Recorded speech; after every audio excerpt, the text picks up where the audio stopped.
Long Island Backstory with Chief Correspondent Gary Jacobs. Good evening, everybody. I'm Gary Jacobs. Welcome to another edition of Long Island Backstory, where we're filming at the Cablevision Alt Studios in Hauppauge, Long Island, lovely Long Island. My next guest today is a friend of mine, Dr. Marc Janoson, and we're going to talk about a topic that's very, very interesting to me. And it's interesting to me because it's something that I experienced when I went through my divorce, which is a forensic examination.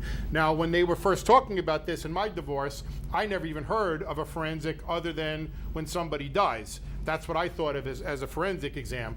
But when I was going through a custody battle, the judge and the lawyers said, okay, well, we need to do a forensic exam to determine who's the better parent and who should get custody, and we need this. I said, I never heard of it, but okay. I'm thinking, how is a doctor going to spend an hour with me and determine who's a better parent? And in my case, I believed that my ex-wife was crazy and would be able to trick any psychologist. So I was definitely hesitant to do this, but nevertheless, I had no choice. They appointed a forensic evaluator. We did it, and it'll be no surprise to the viewers that I came out really good in the forensic, and my wife didn't. So I was okay with the forensic, but I will say, the interesting thing is, I went from being a non-believer in this to really being a believer in forensic exams. But since then, being involved in advocacy, I've come across a few that I believe the forensics got it wrong, and I realized that not all forensics are created equal, and there are some variables. And doing my research, I came across Dr. Janoson. I said, this guy really explained to me the differences in forensics. So that's what we're going to talk to today. Let me give you a little bit, a little bit of information on our guest. Dr. Janoson is one of Long Island's leading experts on forensic assessments, meaning not only can he do forensics, but he can evaluate another person's forensic exam. This is not somebody who you can be hired as a hired gun to debunk it. It's somebody who can analyze it. Now, yes, many times he may debunk it, but as he told me, there are times when he does it and agrees with the forensic exam. So if you hire Dr. Janoson, it's not a guarantee that he's going to say that he doesn't agree with the forensic report. So he's going to talk about how these forensic exams can be used. Dr. Janoson is well known in the police realm, and that's where he does a lot of work with the police department in New York. A little bit of background, he had a very long bio, so I'm going to cut it back just because we only have a half-hour show. Dr. Janoson is the president of MANHASSET Psychology. He was the consulting psychologist in the New York City Police Department. He was on the Nassau County Civil Service Commission, was on the New York State Department of Social Services Bureau of Disability Determination. Dr. Janoson worked on the Department of Pediatrics at the School of Medicine at New York University and conducted many workshops and has appeared and testified as an expert witness many times, and he lists all those in his CV. So, I'm out of breath. Dr. Janoson, welcome to Long Island Backstory. Thank you very much. So let's start off to the people who are watching who may not know. Tell everybody, what is a forensic evaluation? Forensic is just a fancy word for legal. Oh. Anywhere where the law and psychology interface is forensic psychology. So I have 3 subspecialties. I do criminal forensic psychology, such as a lawyer may call me up and say, Mark, my first name, I have a guy in Rikers Island. He killed his wife. I'd like you to go to Rikers Island and evaluate this man, administer tests, interview him, and offer a professional opinion as to whether this man might qualify for not guilty by reason of insanity. And there are also partial defenses that aren't as complete as not guilty by reason of insanity. For example, there's diminished capacity, there's extreme emotional disturbance, there's a partial defense with a Latin name. They call it mens rea, M-E-N-S-R-E-A. And apparently the Latin means that the meaning of the case law is that the person did not have the intent to commit the crime. So those are some of the questions that that a criminal lawyer would ask a forensic psychologist. On the law enforcement side, very often persons are disqualified for law enforcement, particularly the New York Police Department, when they believe they should have been accepted, that they're good candidates for public safety law enforcement. And they come to a psychologist like myself, and there are others who do this work, and they ask us to do our own evaluation and to write our own report and to submit it with the hope that their privately purchased evaluation that is sent in to the Civil Service Department will be accepted and the client will be accepted in law enforcement. It's a big responsibility, Dr. Janoson, isn't it? Yes. For you, I mean, if you have to be right, because God forbid you... Every time there's a story in the papers of a police officer who lost it and did something inappropriate, it scares the daylights out of me, because I'm always afraid I'm going to read in the papers about one of the evaluations that I did where I helped a client get onto the police force. So that's an occupational hazard. So let me ask you, so you talked about the one of the things that you do is the unfitness for trial, whether they understood the crime that they committed. And I'm not really involved that much in the criminal aspect of it, but in the family court aspect, many times people are going through their divorce and the judges call them in and they pressure them and they say, hey, sign this agreement. And people come to me a year or two later and go, Gary, I can't believe I signed that agreement. What the hell was I thinking? I was so depressed at the time. I had just lost my family. I lost custody of my kids. My job was going down the tubes. I was literally in depression, and I signed this agreement, and they're saying I have to live by it. And I always, but you weren't in the right frame of mind. How could you do this? Is this something that somebody could possibly hire somebody? Because that's a tough burden to prove to the court that the person didn't know what they were signing. Because the guy's a smart guy. This happens to doctors, right? They get depressed too. That happens to policemen. Is there a possibility that somebody could go in and hire somebody like you and evaluate them, and that you could say, you know what, when that person signed this agreement, they didn't know what they were signing. They didn't understand it. Yes, there's a whole field of competence. Competence to stand trial is one. Competence to waive Miranda rights. These are two that I'm very familiar with. However, competence to sign a contract is a whole other bailiwick. I haven't done that particular one. But yes, one could hire a forensic psychologist to do an evaluation as to whether a person is competent to sign a contract. Of course, it's got a little twist to it, because what you really want to know in the case that you noted is, was the person competent to sign the contract at the time that they signed the contract? Correct. Whereas you may be evaluating them a year later. So now it's even harder. So it's trickier. But I mean, would you see a psychological reason that somebody could sign something when they were depressed and not understand? Because I've seen people sign things just to get done with the divorce. Like, hey, sign this paper and everything will stop, and they sign it, but they're not, and I'm not a psychologist, obviously, but I know that these people, a year later, I never would have signed that. I can't believe I did something like that. Yeah, well, that also is a question for an attorney, a matrimonial attorney, which, of course, isn't my area of specialization.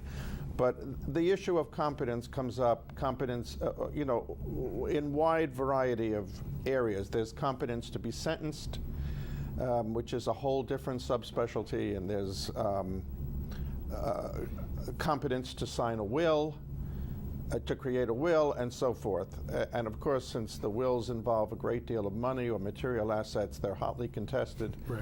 And psychologists are often brought in and that's after the fact, because the person's deceased. Well, the person could still be alive with it. They could be challenging a will that's already written, but the person hasn't passed, so to speak. Okay. So they're saying, you're right, they're not capable. The family says they're not capable. Right. And the person is, and I guess that's a difficult thing. So what tools do you use, Doctor? What instruments do you use? Because how could you possibly get into a brain? It's so, people go through therapy for years to figure it out. You don't have years. You may only have a certain amount of visits. What tools do you have? Well, of course, the number one tool is the psychologist, his or herself, because you're trained and you're supposed to be knowledgeable in interviewing techniques and in talking to clients. But one of the main tools that I use, for which my office has developed a reputation, is an instrument called the MMPI-2. That is an acronym for the Minnesota Multiphasic Personality Inventory, 2nd edition. Sounds like psychobabble. Yeah, and it is an absolutely marvelous instrument that has hundreds and hundreds of scales. So a client who takes this instrument perhaps spends an hour and a half taking the test, and the psychologist is given a report. It's scored through a computer scoring system, and the psychologist is given a report with hundreds and hundreds of scales. There may be a long narrative with the report, depending on which report style you request upon scoring. And in addition, the psychologist gets, depending on which scoring service he or she uses to score the instrument, you get anywhere from 6 or 7 to 13 what we call, in our jargon, validity scales. Scales that assess whether the client is giving you an honest take as to who he or she is. All of these validity scales basically measure whether a person is underreporting or overreporting their problems. Of course, in the context of a divorce or a child custody evaluation, a parent who wants custody likely would be underreporting their problems. It would be counterintuitive for a parent in that situation to overreport their problems. But the instrument has built-in ways to pick up ways in which the person taking the test may be trying to bias the results. Which I'm assuming is common. Very common. But in each area of forensic psychology, there's a different motivation. For example, in family forensics, that is child custody evaluations, the typical motive is for a client is to try to look good. Right. If you're evaluating somebody for a disability pension, then the typical person will be exaggerating or perhaps overstating their psychological injury. So each arena where you use these instruments, because I say these instruments because besides the MMPI-2, there are other instruments. There's one called the PAI, which is an instrument that is in many ways similar.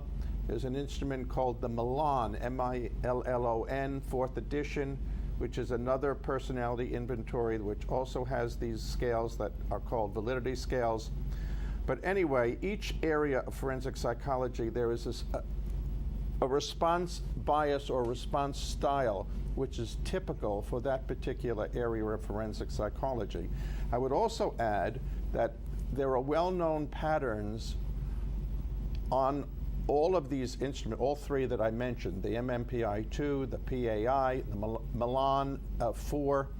There are patterns that are well known in the literature that are produced by persons undergoing custody evaluations. For example, on the MMPI, there are 10 clinical scales, which they number from 1 to 10. And typically, in custody evaluations, we see elevations on scales 3, 4, and 6. 3 would be hysteria, 4 is psychopathic deviant, and 6 is paranoia. Now, most up-to-date MMPI mavens, specialists, don't use the old names, that is hysteria, psychopathic deviant, or paranoia. Today, typically, people who use the instrument on a daily basis use the numbers, scale 3, scale 4, and scale 6. Because over the years, there's been so much research on what these scales measure that they no longer measure the original constructs. So just because somebody, let's say, has an elevated score on scale 4, which is the psychopathic deviant scale, does not mean that that person is a psychopathic deviant. Right. And I have to say, with these tests, I was not a believer until it was administered to myself and my future ex-wife, and it nailed it. I was shocked because I said my ex-wife had issues, has issues, but she was smart. And I said, she's going to be smarter than this. She was able to fool psychologists in the past. She's going to trick this test. And it came back, like you said, that she was trying to trick the test. And even with that, it nailed her.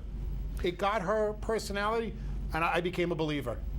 Well, first of all, I get this reaction from people who've taken the test all the time in the office. They say things such as, I can't believe that a questionnaire alone picked up so much about my personality and about me. I gave this test to a woman lawyer that has a personal injury claim. And she's an eccentric character, so to speak. I mean, she's a very unusual character. And when she got the profile back and looked at the clinical scales, that is to say, those scales that were elevated and those scales that were not elevated, she looked at me and she said, it's a perfect fit. She couldn't get over how well it fit. I would add that the author of the Caldwell report, one of the best services for scoring and interpreting the MMPI, the author of the Caldwell report is a man by the name of Dr. Alex Caldwell. He developed his own system for interpreting the MMPI based on the numbers, the data. He himself took the test every day for a full year to chart his own fluctuations in mood and attitude. And he himself, who wrote the narrative that goes with the numeration of the test, he himself could not beat his own test. So the average Joe or Jane who walks into the office who thinks that they're going to beat the MMPI is in for a rude awakening. Right. So, but is it subjective? Because we've talked about, and I've asked you to come back and do another show on evaluating the evaluations. But let's just talk briefly about this. Are they subjective? There's an element of wiggle room for the interpreter in the sense that one can pick up on which scales one emphasizes in the report. One can pick up on how thoroughly you want to review all the hundreds of scales that are provided. In terms of the objective data, that is the numerations, the numbers, if one psychologist gives the MMPI and another psychologist gives the person the MMPI, the scores on the scales themselves, that is the quantification, the numeration, what score do you get on, let's say, scale 2, which used to be called the depression scale, or scale 8, which used to be called the schizophrenia scale.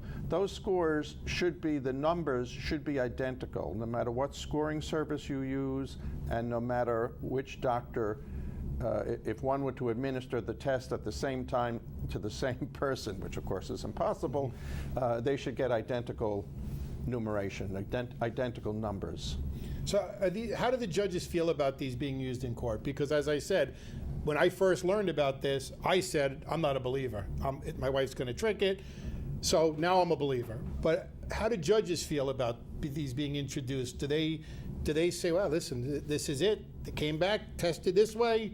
He's an abuser. He's a rapist. He's a sexual deviant. He's predisposed to something, which means to my next question, and because you're smart, I'm going to ask it at the same time because I will forget.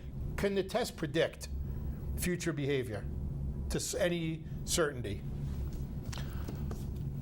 I wouldn't say to certainty, but I would say that the test could predict a tendency to act out violently, let's say. There are certain code patterns. What an experienced interpreter does is he or she looks at the elevated clinical scales, let's say for the point of our conversation, scales 4 and scale 8.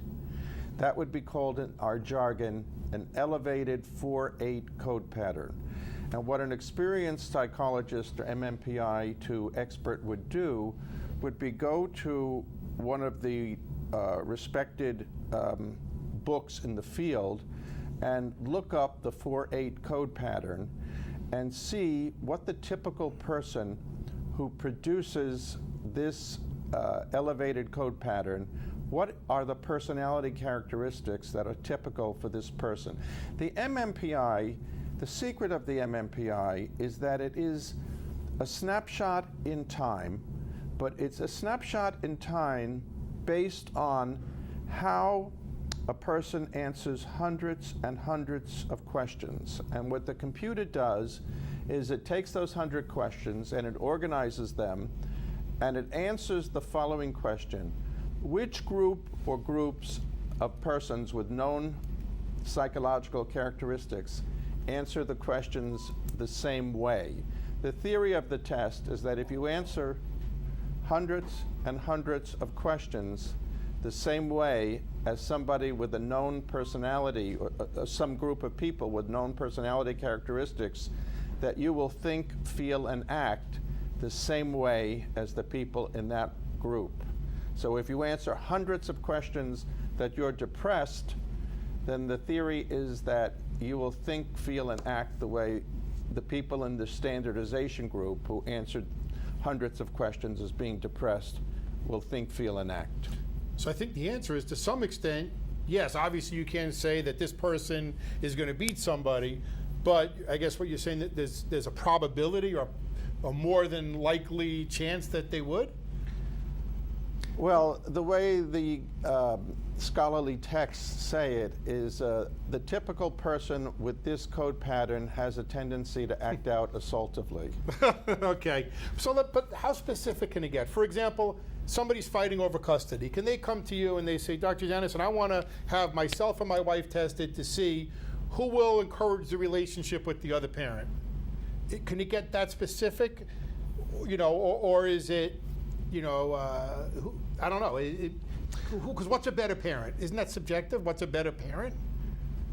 Yes, yes, and there is an MMPI add-on. It's called the custody report.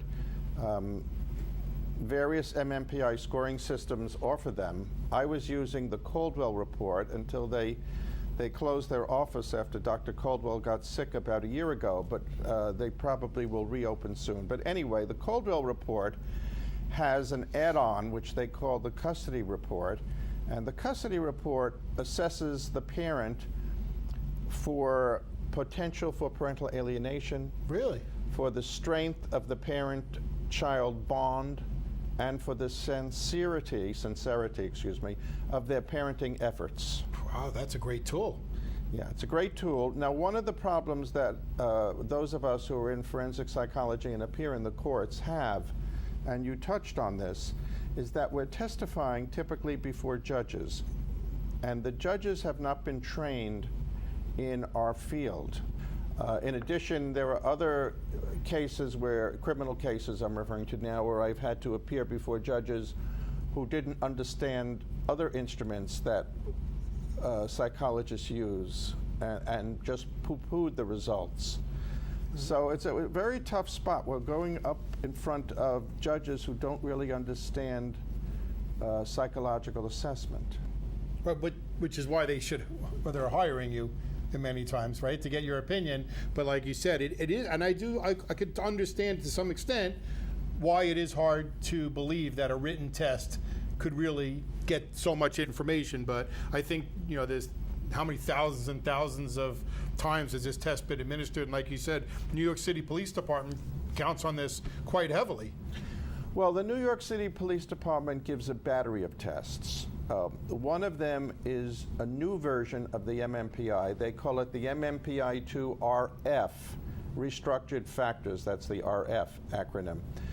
I don't use that form of the MMPI. I use the older one, the MMPI-2. But and then the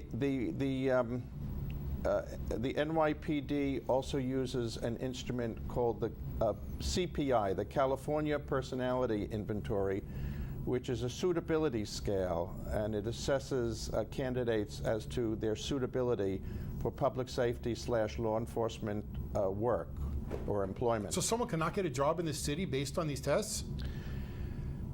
Well, typically, I have reviewed literally thousands of disqualified candidates, and I've seen their psychological reports from the NYPD. Typically, they are not disqualified on the written. Typically, it is something that comes up in the interview with their psychologist, the NYPD psychologist, and the written test is often used as filler or window dressing in the report that the psychologist creates. Typical reasons why persons are disqualified from the NYPD is that they admit, let's say, that on their 21st birthday they had, let's say, 10 drinks because they turned 21, and that would be a red flag. Somebody who was arrested for a DWI would be a red flag. Speeding tickets are a red flag. Really? Yeah. Wow. Anything, if you have ever been on psychotropic medication such as Prozac or Paxil or Lexapro, etc., that would be a red flag. If when you were a child and you had difficulties focusing, what's sometimes called attention deficit disorder, and your parents brought you to a physician or a neurologist or a psychiatrist, and you were prescribed Adderall or Concerta or Vyvanse or Focalin, typically they would disqualify you. If there was any domestic violence, if there were police calls to your home related to domestic violence, they will typically treat the victim, that is typically the woman, just as critically as if they would treat the perpetrator. So if you say in your interview that you were the victim, let's say a woman says she was the victim of a boyfriend or husband who was violent, in all probability that person will be disqualified because, as I say, they treat the victim and the perpetrator equally. But that's why somebody would hire you. Correct. To say that they're the victim, and that doesn't mean that they have have issues, right? I mean, you victimizing the victim? Well, crazy. that's the way it is. And typically, you know, when the psychologists want to disqualify you from civil service, they typically pile it on. They don't say, well, you know, she was involved in a domestic violence situation in her home. They'll typically will cherry pick data from one of the written tests and say, well, she had a low score on the sociability scale on the CPI, or she had a high scale on the LIE, that's L-I-E, scale on the MMPI. So typically what they do is they cherry pick certain scores on the written and add it on to the report so it has the feel of being objective or scientific, when actually it's really, in many ways, quite subjective. Wow. Dr. Janoson, thank you so much for coming on the show. As you agreed to come back, I'm going to have you come back and talk about the MMPI and ways to evaluate that. We're short on time, so I'm Gary Jacobs. Thank you for joining us. Please like us on Facebook, YouTube, subscribe. If you like what you see, share it again. Dr. Janoson out of Manhasset. You can find him on Facebook. You can find him not in the yellow pages anymore, No, I guess. but on the internet. But on the internet. Manhasset Psychological. Manhasset Psychology PC. Okay, got it. Thank you for watching, everybody.